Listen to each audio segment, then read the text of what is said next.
Et salut à tous, salut YouTube, petit cas MVP, ça faisait relativement longtemps, enfin pour moi, hein, parce qu'évidemment comme je sors beaucoup de vidéos, j'ai eu un rythme relativement soutenu, on va dire, dans les, dans les premiers temps. Mais en fait, comme je vous l'ai dit, cas MVP, pas de cut, pas de montage. Bienvenue si jamais c'est la première fois que vous m'entendez, ce qui est fort probable vu mon nombre d'abonnés, il n'y a pas de souci. Donc petit café, comme d'habitude, petite clopasse. J'avais envie de parler de Xavier Bertrand, puisque finalement, cet homme en général me laisse totalement indifférent, surtout son discours. Et ce matin, en regardant Twitter, je vois le fameux hashtag Xavier Bertrand, le prouteur. Je me suis dit, d'où ça sort cette histoire? Évidemment, j'ai un peu regardé, machin, tout ça. Bon, voilà, c'est quand même relativement drôle. Je vais vous dire pourquoi c'est drôle. Ce qui est drôle, c'est pas le côté un peu pipi caca, on va dire maternelle, collège, du hashtag, où euh, évidemment il va y avoir une indignation pour ceux qui soutiennent Xavier Bertrand en disant que le pauvre est un homme politique digne et il est tout à fait lamentable de faire un hashtag de ce type dont la source est totalement, voire enfin la source est relativement inconnue, hein. Alors évidemment il y a une vidéo avec deux gros bruits de prout, mais il est clair et net que c'est du fake. Voilà, enfin, je pense. Si c'est vrai, là, c'est grave. Mais je pense pas, donc quand même, c'est évidemment du fake. Et bon, c'est vrai que le bonhomme a un physique de brouteur, voilà, tout simplement. Et je vais vous dire, enfin, selon moi, pourquoi c'est drôle en quelque sorte. Voilà. Donc, si vous voulez, petit KMVP, alors il va être rapide, hein, je pense pas que je vais trop m'étaler, j'espère. Je vous remercie de regarder la chaîne KMVP. Voilà, quoi. Je baisse un peu les yeux, là, il faudrait que je regarde la caméra un petit peu. Euh, voilà, ça me fait plaisir de faire un petit KMVP. Ça faisait longtemps. J'ai un petit peu perdu la pêche là ces derniers temps. C'est pour ça qu'il y en avait moins. Puis de toute façon, c'est pas grave parce que vu le nombre d'auditeurs ou d'abonnés, je pense que je ne manque à personne. Mais YouTube permet de s'exprimer, Internet permet de s'exprimer librement, enfin librement entre guillemets, permet de donner la voix à plus ou moins des gens lambda et dont je fais partie. Et donc voilà, donc j'en profite pour m'exprimer. Alors, au départ, enfin voilà, moi ça m'a vraiment fait rigoler parce qu'en fait c'est par rapport au personnage. Parce que si vous voulez, bon, faire un cas MVP, Karim Michel vous parle, pour ceux qui n'avaient pas compris, sur Xavier Bertrand, c'était pas très très intéressant, je trouve, parce que le personnage lui-même n'est pas fondamentalement, oui, je suis réveillé depuis pas si longtemps que ça en fait, fondamentalement intéressant. Mais ce petit hashtag Xavier Bertrand le prouteur est quand même relativement drôle et je vais vous dire pourquoi. Tout simplement parce que le mec, quand même, lorsque là, depuis qu'il a fait l'annonce, alors qu'il a gagné au régional et qu'il a fait son annonce, on va redevenir sérieux un petit moment, et qu'il a fait son annonce de sa candidature à la présidentielle 2022, là, si je puis me permettre, il ne se sent plus pété, quoi. C'est, c'est le cas de le dire. Et donc, en quelque sorte, je pense que ça le fait un petit peu redescendre. Là, le mec, il a pris des épaules, enfin voilà, il n'en peut plus. Il annonce que ça sera le candidat de la primaire des Républicains, sans faire de primaire. On ne sait pas trop ce que les autres vont dire. Pour l'instant, ils se sont pas exprimés. Le mec, en gros, il prend tout. Il dit ouais, c'est moi. Voilà, je suis l'élu en quelque sorte. C'est le cas de le dire. Et donc, c'est moi qui vais. Alors après, moi, je sais pas. Moi, je n'aime pas trop ce parti politique qui est quand même. Il faut le rappeler, le parti descendant de la fondation de Nicolas Sarkozy, hein, quand même. Il faut pas oublier qui est Xavier Bertrand. Mais ça, on va y revenir un petit peu plus tard. De toute façon, bon, 4 minutes 22, j'espère ne pas dépasser 15 minutes maximum. Avant, je blablatais énormément. Là, je me suis un petit peu calmé. Et si vous voulez, moi j'ai trouvé ça drôle par rapport au côté un petit peu omnipotent du personnage qui passe sur toutes les chaînes télé, qui se prend pour l'élu, qui en gros se prend un peu pour le sauveur de la France 2022. Mais le sauveur de quoi? C'est ce personnage-là, je vous rappelle, a été un personnage politique qui a eu des postes de ministre. Je crois qu'il était ministre de la Santé, me semble-t-il, sous Nicolas Sarkozy. Ce gars-là a toujours eu, il est président de région depuis relativement longtemps, ce mec-là a toujours eu du pouvoir, quoi, a toujours eu euh, la capacité de mettre en place des actions politiques, de faire des choses importantes. Et qu'est-ce qu'on a vu de sa part lors de son mandat et de ses mandats? Bah rien, enfin, bon, moi, j'habite pas dans sa région, mais bon, si Xavier Bertrand était un personnage exceptionnel et formidable, on en entendrait beaucoup plus parler en positif, plutôt que l'élu des Républicains, enfin, c'est lui qui s'auto-élit comme le personnage central des Républicains, de LR, qui est quand même une espèce d'excroissance du RPR de Chirac, qui a dégénéré à cause de Nicolas Sarkozy. Euh, si vous voulez, Sarkozy a tué la droite. Alors, Hollande a tué la gauche en nommant Manuel Valls, et Sarkozy a tué la droite en faisant du Sarkozy, en faisant limite du FN, hein, quasiment, hein. Donc, si vous voulez, ce sont des, finalement, quand vous y réfléchissez, ce sont des personnages qui sont dans des corps politiques et qui finalement, lorsqu'ils ont le pouvoir, ne respectent même plus. Alors, ils se font élire sur une base assez durs de leur corps politique. Et une fois qu'ils sont élus, d'ailleurs c'est ce que fait aussi Emmanuel Macron, et lorsqu'ils sont élus, ils font quelque chose de complètement différent de leur base de corps politique. Alors, il faudra qu'on m'explique alors à quoi sert leur base de corps politique dans ces cas-là.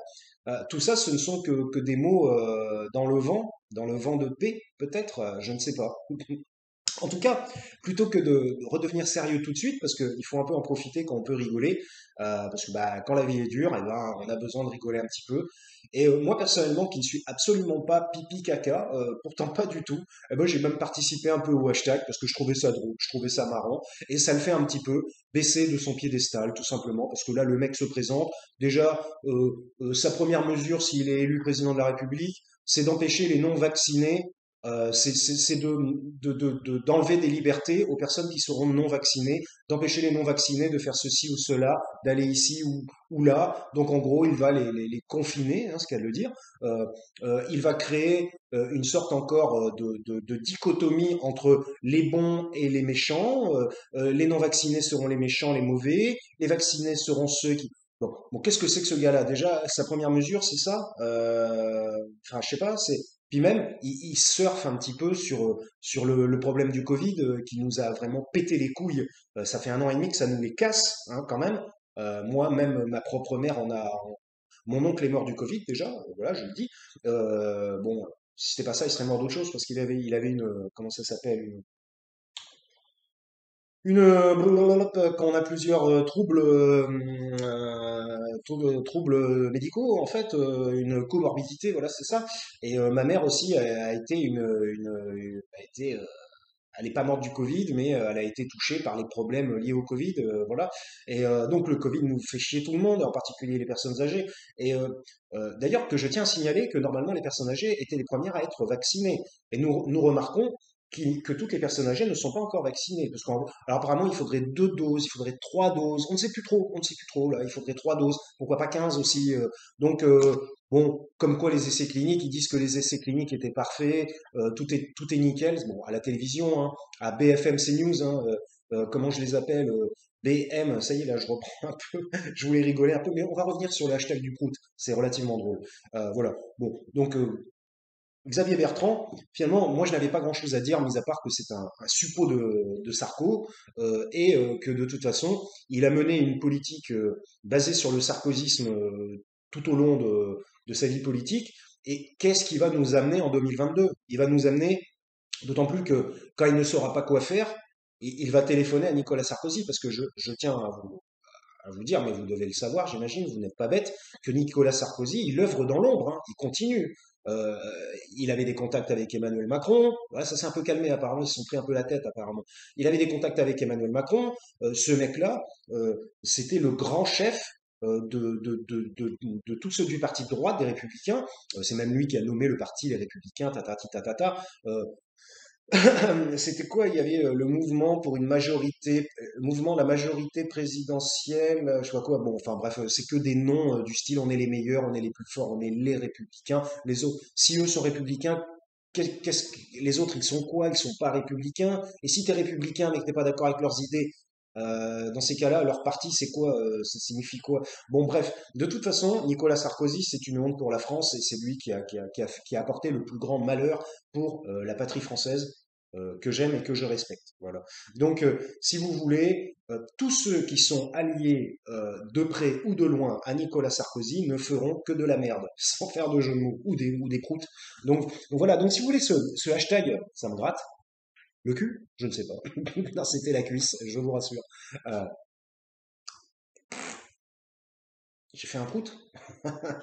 C'est quand même drôle. Parce qu'en fait, si vous voulez, le mec, il a pris un melon comme ça, prêt à exploser, hein, sans faire d'autres jeux de mots. Et puis tout d'un coup, eh ben, on se lève un beau matin, et puis il y a un truc un peu débile. Xavier Bertrand, le prouteur, et là, ça tweet dans tous les sens. Moi-même, j'ai apporté ma petite contribution parce que je trouvais ça drôle, et ça le fait baisser de son piédestal. Ça le sort de son narcissisme quasi pathologique, où le mec se présente en tant que sauveur de la France en 2022 en nous apportant une politique sarkozyste vieille de 10 ans. Et qu'est-ce qu'il veut faire au départ? C'est la privation de liberté. Voilà. Donc, et ne vous inquiétez pas que ce n'est pas une personne qui va vouloir aider les classes moyennes, les pauvres, qui va vouloir essayer d'apporter un consensus plus global dans la population française et sur le plan politique, c'est une personne qui va serrer les boulons, serrer les vis. Si elle est élue, non, mais puis il n'a pas la carrure d'un président, il n'a pas la prestance. Enfin, quand je parle de prestance, c'est pas physique forcément. Il n'a pas le charisme, tout simplement, le charisme euh, d'un président de la République française, digne de ce nom. Faut voir, de toute façon, Macron non plus, et Hollande non plus. Mais de toute façon, on n'a plus rien de nos jours. C'est toujours la cuisse, hein, je vous rassure. On n'a plus rien de nos jours très intéressant. Euh, la France s'enfonce dans la morosité et les Français avec. Et, euh, et si vous voulez, donc, bah, voilà. Donc j'ai trouvé ça relativement drôle, ce hashtag. Xavier Bertrand, le prouteur, je ne sais pas d'où il est sorti. Pour l'instant, on aura probablement des réponses un peu plus tard, parce que bah, quand on ne sait pas, quand on ne comprend pas et quand euh, on ne peut pas statuer sur le problème, ah, un chat évidemment, un miaule quasiment rarement, mais un miaule pour me faire chier probablement, et, euh, il suffit d'attendre et on aura plus tard probablement on saura le pourquoi du comment ce hashtag aille, a évolué, enfin, est apparu. Voilà, c'était ça que je voulais dire. Donc, moi, je trouve ça drôle parce que tout simplement, ça le baisse de son piédestal, où là, il se prend pour Super Saiyan 3, là, il est en puissance totale, Xavier Bertrand, il n'en peut plus, c'est l'élu, de toute façon, vu les résultats qu'il a fait dans sa région, ça signifie que c'est le plus fort, il n'en peut plus, il faudrait qu'il dégonfle un petit peu, hein, justement, c'est le cas de le dire. Donc j'ai trouvé ce hashtag relativement drôle, non pas pour le côté pipi caca, mais le côté, en fait, c'est toujours marrant lorsque il y a quelqu'un qui commence à prendre une tête, un melon incroyable, mais il y a toujours quelque chose derrière pour le faire redescendre et qui est toujours imprévu. C'est ça que je trouve relativement drôle. Alors 13 minutes 23, ben, j'irai pas plus loin.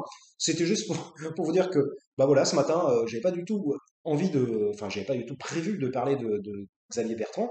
Et puis, ben, suite à ce hashtag relativement con, on va dire, mais finalement drôle, surtout au réveil, eh bien, ça m'a donné envie de faire une petite vidéo. Et puis, ben, surtout pour dire en deuxième point, alors, mis à part que c'était plus ou moins drôle, surtout, bah, voilà, quoi, avec les mèmes et tout ça, avec les photos qui sont postées, c'est drôle, euh, qui sont légendées, c'est drôle. Mais c'est surtout pour dire que Xavier Bertrand n'apportera rien de nouveau à la France. Ça va être encore des restrictions. Ça va être plus de sécurité, plus de police, plus de justice agressive. Et puis, bah, ça, ça, ça sera du Sarkozy, tout simplement. Il a été biberonné au sarkozysme, il faut quand même le rappeler. Et qui c'est le maître, qui c'est le grand chef, le grand Orient de LR? Mais c'est Nicolas Sarkozy. Bien qu'il ait énormément de casseroles au cul, bien qu'il soit condamné, et que ça n'est que le début, moi je pense, eh bien, vous n'avez, enfin, selon moi, c'est mon opinion et mon avis, vous n'avez rien à attendre, nous n'avons rien à attendre d'un président en 2022 qui s'appellerait Xavier Bertrand. Voilà. Donc, bah, je vous remercie de m'avoir écouté. KMVP, Karine Michel vous parle. Je donne mon opinion et mon avis en particulier sur la politique, mais mon avis de société sur la société actuelle. Voilà. Je parle de choses diverses. Bon, c'est souvent lié à l'actualité, mais j'aime pas trop, enfin, même si je le fais très souvent, parce que c'est motivant pour faire des vidéos, je n'aime pas trop uniquement faire une liaison à l'actualité, parce que par exemple, dans 4 ans, ça sera has-been, ça sera plus intéressant, même. Donc, je traite aussi de questions de société sur aussi un fond de compréhension psychologique, voilà, et j'essaie d'apporter un petit peu mon côté guide ou mon côté, ma touche personnelle pour comprendre la société française actuelle d'aujourd'hui et en particulier les dérives que nous connaissons de cette société française du 21e siècle, parce que bah, on y est bien rentré hein, maintenant, avec les nouvelles technologies qui changent la donne et plein d'autres choses. Je vous remercie de m'avoir écouté. KMVP, n'hésitez pas déjà à vous abonner d'une part, parce que j'en ai pas beaucoup d'abonnés. Vous ne risquez rien, enfin j'espère, surtout pour l'instant que je suis pas, que personne ne me connaît. Mais et puis bon, on a le droit d'avoir son avis et ses opinions, hein. On est encore dans un pays soi-disant démocratique, et justement, eh ben, faisons-le savoir. Voilà, passez une bonne journée et je vous dis à une prochaine.